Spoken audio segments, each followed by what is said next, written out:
और मैंने न्यूज़ वगैरह देखा तो मुझे मालूम हुआ कि हाथरस की तरह ही तो बलरामपुर जिले में भी एक दलित छात्रा के साथ लगभग ऐसी ही घटना घटी और उसकी मौत भी हो चुकी है, जो अति दुखद है, अति निंदनीय है। तो कहने का तात्पर्य यह है कि उत्तर प्रदेश में वर्तमान भाजपा सरकार में तो कानून का नहीं बल्कि गुंडों, बदमाशों, माफियाओं, बलात्कारियों एवं अन्य अराजक तत्वों का राज चल रहा है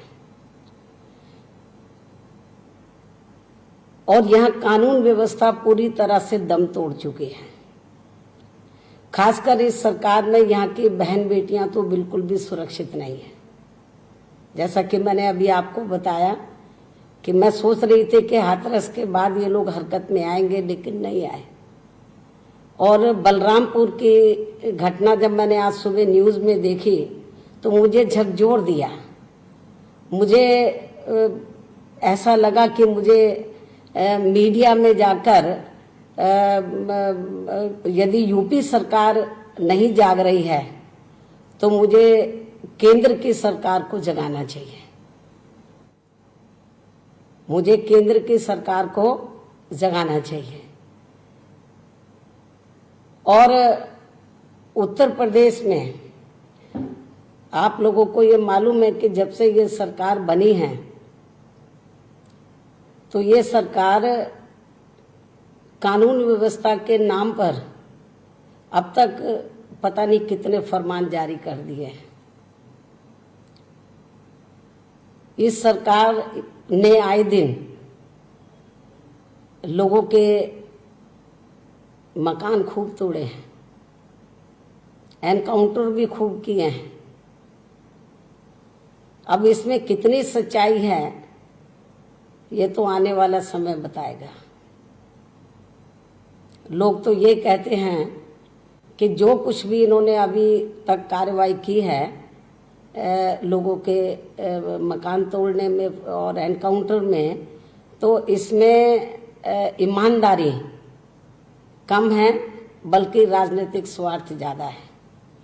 मेरे ख्याल ये बहुत ही ये नीचे किस्म की ये हरकत है।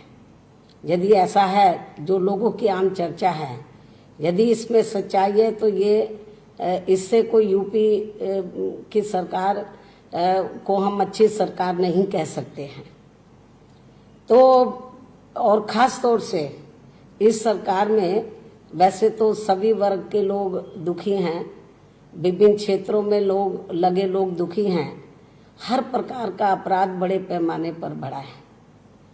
मैं हर किस्म का जो है क्राइम बढ़ा है, लेकिन जो हमारी बहन बेटियां हैं तो वो तो इस सरकार में बिल्कुल भी सेफ नहीं है, सुरक्षित नहीं है।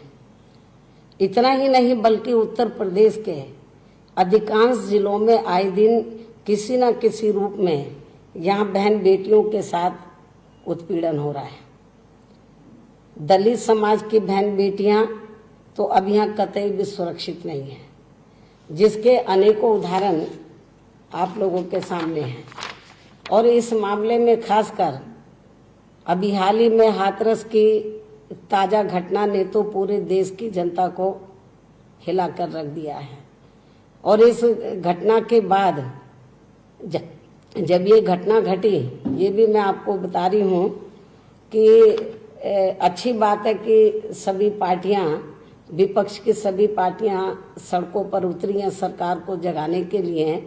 हम कोई उसके खिलाफ नहीं हैं, लेकिन जब ये घटना घटी और ये मालूम हुआ कि जो जिसके साथ ये घटना घटी वो दलित वर्ग की है और पुलिस और प्रशासन का रवैया बहुत घटिया किस्म का था परिवार के साथ जो है, और परिवार को लग नहीं रहा था कि उनको न्याय मिलेगा, तो मैंने तुरंत ही इसका गंभीरता से संज्ञान लिया और लखनऊ से मैंने 28 सितंबर को लखनऊ से श्री गयाचरण दिनकर के नेतृत्व में तो बीएसपी का प्रतिनिधि मंडल वहां भेजा 28 सितंबर को कि मुझे सही तथ्यों की जानकारी मिल जाए और परिवार को मेरी ओर से ये दिलासा दिलाएं कि बीएसपी उनके साथ खड़ी है।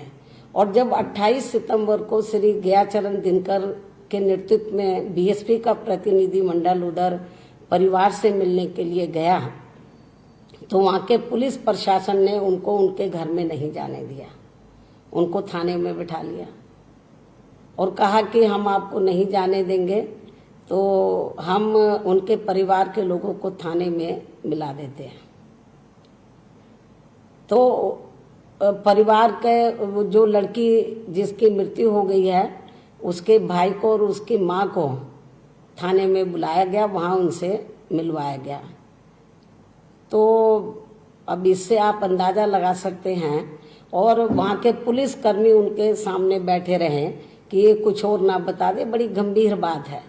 जब मुझे ये सारी जानकारी मिली तो मैंने बोला ये मामला अति गंभीर है, लेकिन इत्तेफाक से तो वो लड़की जिंदा नहीं रह सकी, उसकी डेथ हो गई। और इससे भी ज़्यादा दुख की बात यह है कि डेथ होने के बाद तो पुलिस प्रशासन ने उसके परिवार को उसकी डेड बॉडी नहीं सौंपी और उनको सौंपने की बजाय देर रात में तो उसका दाह संस्कार पुलिस प्रशासन ने खुद करा दिया और उनको परिवार के लोगों को वहां मौके पे नहीं पहुंचने दिया, उनके अंतिम दर्शन नहीं करने दिए। ये क्या है?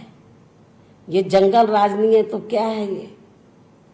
और जब पीड़ित परिवार ने मीडिया में ये सारी बातें संज्ञान में लाई तो मैं समझती हूँ कि ये बहुत ही ये देखकर बड़ा दुख हुआ और पुलिस प्रशासन इस मामले को पूरे तौर से दबाने में लगी हुई है। और मैं सोच रही थी कि जैसा मैंने शुरू में बताया कि सरकार शायद हरकत में आएगी, बहन बेटियों की हिफाजत के लिए कुछ सख्त कदम उठाएगी, लेकिन ऐसा नहीं किया। कुछ ही घंटों में तो बलरामपुर में एक दलित छात्रा की जिस तरीके से उसके साथ गैंग रेप किया, फिर उसकी हत्या की गई, ये दोनों घटनाएं ऐसी लग रही हैं हाथरस और बलरामपुर की वो निर्भय कांड की याद दिलाती है।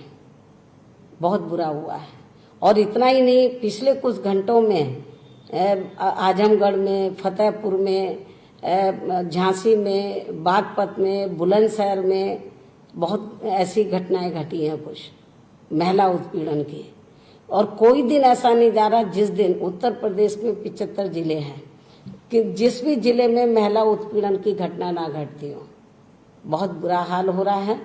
और मैं समझती हूँ कि ऐसी स्थिति में तो जब यूपी सरकार मतलब हमारी माताएं बहनें तो जो हुकूमत कर रहे हैं, खासतौर से आदित्यनाथ योगी को मैं बताना चाहती हूँ कि आपने एक महिला के पेट से जन्म लिया है। आपको दूसरों की बहन बेटी को अपनी बहन बेटी समझना चाहिए और यदि आप उनकी हिफाजत नहीं कर सकते तो बेहतर यही है कि उनको पीछे हट जाना चाहिए, खुद ही इस्तीफा दे देना चाहिए तो ज़्यादा बेहतर होगा। नहीं चला सकते हैं सरकार। और यूपी गवर्नमेंट जाग नहीं रही है, अभी भी नहीं जाग रही है। और केवल इस किस्म की ये हाथरस की घटना और घटना घटने से, उनकी आर्थिक मदद करने से या उनको प्लॉट देने से, नौकरी देने से तो इनके ऊपर जुल्म जाति नहीं रुकेगी। इनको सख्त कदम उठाने होंगे, जो ये सरकार बुरी तरीके से फेल हो गई है। तो मेरा केंद्र की सरकार को यही कहना है कि यूपी गवर्नमेंट नहीं जाग रही है। आदित्यनाथ योगी इस लायक नहीं है कि वो लॉ एंड ऑर्डर को संभाल सके। तो केंद्र की सरकार को जागना चाहिए। और केंद्र की सरकार से मेरा यही कहना है कि यदि केंद्र की सरकार ने तो आरएसएस के दबाव में आकर इनको उत्तर प्रदेश का मुख्यमंत्री तो बना दिया, लेकिन इस लायक नहीं है कि वो उत्तर प्रदेश का में बढ़िया शासन प्रशासन यूपी की जनता को दे सके। तो मुझे क्या लगता है, बीजेपी को आरएसएस के से बात करनी चाहिए, उनके शिकंजे से बाहर निकलना चाहिए आरएसएस के। आपको उत्तर प्रदेश की जनता के हित में सोचना चाहिए। और मेरा केंद्र की सरकार को यही कहना है कि बेहतर होगा तो आदित्यनाथ योगी को तो जहां उनकी असली जगह है गोरखपुर में मठ में वहां बैठा दें, और यदि उनको गोरखपुर का मठ भी अच्छा नहीं लग रहा है तो अयोध्या में राम मंदिर का निर्माण हो रहा है तो बीजेपी ये काम उनको सौंप दे तो ज्यादा बेहतर होगा। कम से कम जो आए दिन हमारी बहन बेटियों की इज्जत आबरू लूट रही है वो तो रुक जाए, और इसके स्थान पर वो किसी और ऐसे काबिल आदमी को मुख्यमंत्री बनाए तो जो उत्तर प्रदेश की जनता को अच्छा लॉ एंड ऑर्डर दे सके। और यदि नहीं बना पा रहे हैं और आरएसएस का बहुत ज्यादा दबाव है तो मेरा बीजेपी के लोगों को, हाईकमांड को यही कहना है, केंद्र की सरकार को यही कहना है कि थोड़ी रहम करे उत्तर प्रदेश की जनता पर। आबादी के हिसाब से तो उत्तर प्रदेश देश का सबसे बड़ा प्रदेश है, और मेरा माननीय प्रधानमंत्री जी से ये कहना है कि आप उत्तर प्रदेश से चुनकर आए हैं, वाराणसी से, कम आपको तो ध्यान रखना चाहिए। तो मेरा केंद्र की सरकार को यही कहना है कि जब आदित्यनाथ योगी से उत्तर प्रदेश नहीं संभल रहा या तो किसी दूसरे को मुख्यमंत्री बनाए, वरना बेहतर यही है कि उत्तर प्रदेश की जनता के हित में तो वहां पर राष्ट्रपति शासन लगाकर वहां पे लॉ एंड ऑर्डर को बढ़िया बनाए। और मैं मांग करती हूं कि उत्तर प्रदेश में जो इस समय जंगल राज चल रहा है, कानून व्यवस्था चरमरा गई है, तो मेरी केंद्र की सरकार से यही कहना है कि यहाँ पर उत्तर प्रदेश की जनता के हित में बेहतर यही होगा, बहन बेटियों के हित में यही बेहतर होगा कि यहाँ पर राष्ट्रपति शासन लगाया जाए, क्योंकि बहुत इनको कितना आजमाएगी बीजेपी, केंद्र की सरकार कितना आजमाएगी। अब तो यूपी में असेंबली के चुनाव के लिए ज्यादा समय नहीं बचा है, तो जब इनके बस की नहीं है सरकार चलाना तो बेहतर यही है कि या तो नेतृत्व परिवर्तन करें या फिर यहाँ पर प्रेसिडेंट रूल लगाकर उत्तर प्रदेश की जनता को, यहाँ पर जो गुंडे बदमाश है, माफिया हैं, अराजक तत्व है, मन चले लोग हैं, जो बहन बेटियों की बिल्कुल भी इज्जत का ध्यान नहीं रख रहे हैं, मैं समझती हूँ कि उनको, इनसे जो जनता त्राही त्राही कर रही है, त्रस्त है, तो उनसे बचाने के लिए यहाँ पर प्रेसिडेंट रूल लगाए। तो ये भी मेरी केंद्र की सरकार। हाथरस और बलरामपुर केस पर मायावती इस वक्त प्रेस कॉन्फ्रेंस कर रही है। फिलहाल छोटे से ब्रेक के लिए, ब्रेक के बाद फिर वापस आएंगे मायावती पर।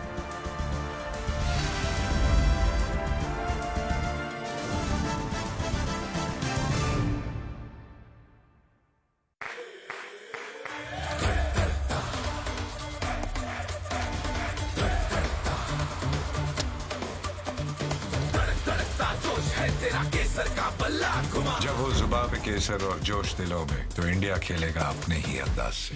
विमल, बोलो जुबां केसरी।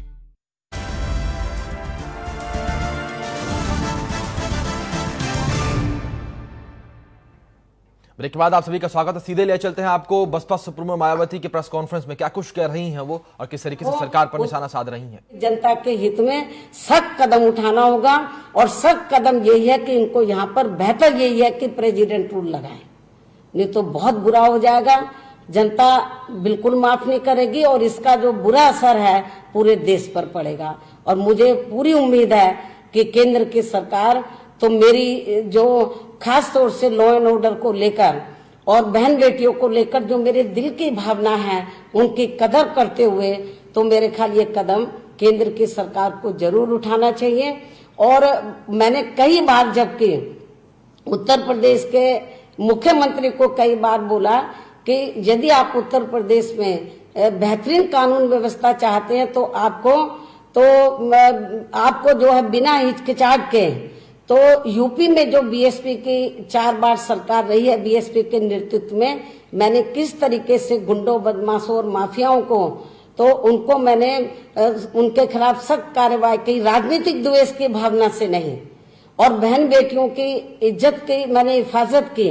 और इस मामले में मैंने दलगत राजनीति से ऊपर उठकर, यदि मुझे लगा कि हमारी पार्टी के आदमी ने भी गलत काम किया तो उसको भी मैंने जेल की सलाखों के पीछे भेजा है। तो इसलिए मेरा यही कहना है, मैंने शुरू में कहा था कि इसमें कोई आपको हिचकिचाहट नहीं करना चाहिए। यदि आपको मेरी सरकार ने जो सख्त कदम उठाए थे उसकी नकल कर लेते, 50% भी कर लेते, तो मेरे ख्याल लॉ एंड ऑर्डर सुधर जाता। लेकिन ऐसा नहीं किया और बहुत बुरा हुआ है। आए दिन फरमान जारी होते रहते हैं, नए नए कानून बनते रहते हैं लॉ एंड ऑर्डर को लेकर, लेकिन कुछ नहीं हो रहा है जमीन के ऊपर। तो मेरा यही कहना है कि अब अति हो चुकी है। अब मुझे पूरा भरोसा हो गया है, 99 नहीं 100% पूरा भरोसा हो गया है कि वर्तमान में उत्तर प्रदेश के जो मुख्यमंत्री है तो ये यूपी की सरकार को चलाने में सक्षम नहीं है। तो बेहतर यही है कि आप या तो नेतृत्व परिवर्तन करें, और यदि आप नहीं कर पा रहे हैं तो यहाँ पर प्रेसिडेंट रूल लगाए, कम से कम उत्तर प्रदेश की जनता के ऊपर रहम करें, यही मेरी अपील है। धन्यवाद।